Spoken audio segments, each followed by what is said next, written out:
Bonsoir les Blaugrana, comment on se retrouve? Nouvelle mini vidéo actualité. Il y a très peu d'informations, mais des informations pertinentes aujourd'hui. Luis Diaz qui a qu'un seul rêve, c'est de rejoindre le FC Barcelone selon son papa qui a été libéré il n'y a pas longtemps. Papa a donc déclaré quelques temps après sa libération, il a donné une interview. Je vois pas pourquoi d'ailleurs on lui parle d'un transfert alors que le gars il a dû vivre des moments très compliqués durant son enlèvement. Je sais pas, peut-être qu'il s'en est vite remis. Les journalistes ils l'ont pas raté avec son fils et la suite de sa carrière. Apparemment, son fils rêve de rejoindre le FC Barcelone. Vous le verrez durant cette vidéo actualité. Ou encore Gérard Piqué qui avoue que le FC Barcelone n'est pas très séduisant à regarder jouer et que ça va mal malgré les résultats. Ce n'est pas satisfaisant. Vous allez comprendre au cours de cette vidéo actualité. Si le contenu te plaît, n'hésite pas à soutenir avec un petit like, un petit abonnement et c'est parti.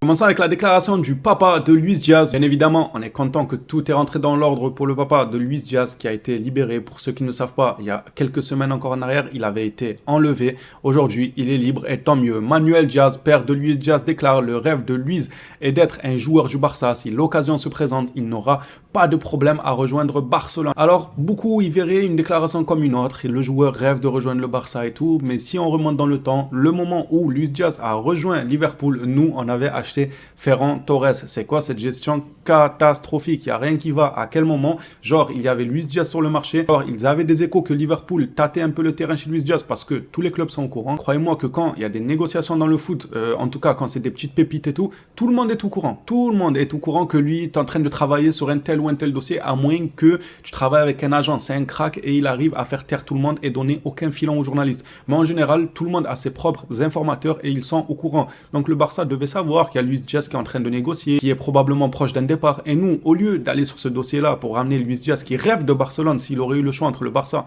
et Liverpool, je pense qu'il aurait choisi le Barça vu que son père nous confirme que c'est le rêve du joueur et que c'est un rêve qu'il n'a toujours pas enterré. Il espère rejoindre le Barça durant sa carrière. Nous, non, on est parti sur Ferran Torres. Un truc de fou quand même. Tu passes de Luis Diaz à Ferran Torres. Selon Relevo, Barcelone s'intéresse à un jeune talent que je ne connais absolument pas du Real Valladolid, Victor Fernandez, 16 ans à peine, milieu de terrain lui aussi. Faut dire qu'on supervise beaucoup de milieux de terrain ces derniers temps. Le club a contacté son club pour s'enquérir de sa situation et exprimer son intérêt. Un jeune talent de 16 ans, je peux que dire oui. Vous savez que moi je suis friand de tout ce qui est pari et non pas le Paris Saint-Germain, mais je parle plutôt de faire un pari, de miser sur la jeunesse, de miser sur un crack et quand bien même il flop, c'est pas grave, tu auras tenté. Mais si il venait à péter, t'es gagnant sur tous les points. C'est soit il va te rapporter des coupes, il va être performant avec ton équipe, soit tu le revends à des millions et des millions. Moi j'aime énormément les paris sur des jeunes, donc je suis totalement pour malgré que je ne le connais pas. Maintenant, vous connaissez la musique, s'il y en a qui connaissent ce fameux Victor Fernandez âgé de seulement 16 ans, ça m'étonnerait qu'il y en a qui le connaissent, mais pourquoi pas, il y en a qui suivent absolument toutes les équipes. N'hésitez pas à nous en dire plus sur lui. Est-ce qu'il vaut le coup? Est-ce que c'est un pari qui peut porter ses fruits à l'avenir ou pas du tout? Des nouvelles de Chadji Riyad, on en avait plus parlé depuis son départ de Barcelone. Chadji Riyad aurait convaincu le Real Betis et ils envisagent désormais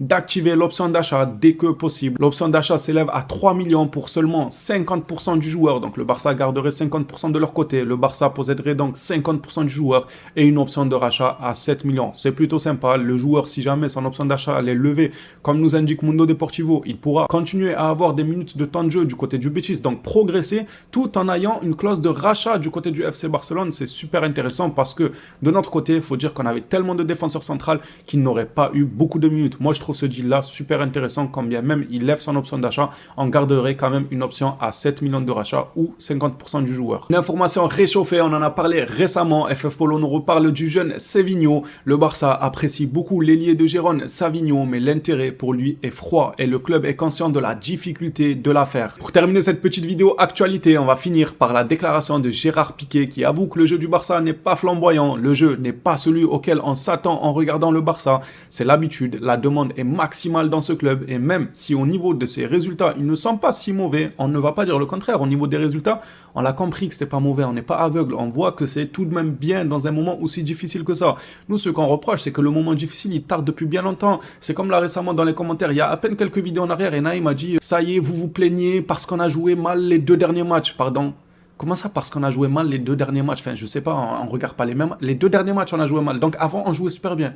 Donc avant ce que le Barça proposait, avant ces 2 derniers matchs, c'était excellent, il n'y avait rien à redire. Sincèrement, parfois j'ai vraiment l'impression qu'il y en a qui regardent le match à la radio, genre ils ont que les commentateurs qui parlent, et encore, même comme ça je ne peux pas le comprendre, parce que les commentateurs, Omar Da Fonseca et tout, quand il parle, il fait que gueuler, il fait que râler après Xavi, après ses choix, après les joueurs, donc même à la radio, tu ne peux pas dire que le Barça joue bien, parce qu'on entendrait toutes les 2 minutes Omar Da Fonseca dire mais qu'est-ce que Xavi attend pour faire ça, mais qu'est-ce que les joueurs attendent pour faire ça, mais pourquoi ils jouent mal, mais pourquoi ils subissent, donc même à partir d'une radio, tu ne peux pas dire que le Barça a joué mal que lors des 2 derniers matchs. La vérité, c'est qu'on ne voit pas d'évolution fulgurante depuis des mois. Faut pas se mentir, c'est bon. Votre histoire de fierté, vous voulez flatter votre ego, vous voulez pas être un peu touché dans votre ego et tout, ça va 2 minutes. Nous, on veut progresser. Quitte à ce que ça nous touche dans notre ego, c'est pas grave. On dit, on joue mal. Si ça nous permet de progresser, on progressera. On va pas essayer de se voiler la face en faisant croire aux autres, ouais, pour pas perdre la face au club. Regardez, nous, on s'en sort bien, on est 3e, on arrive à gagner nos matchs.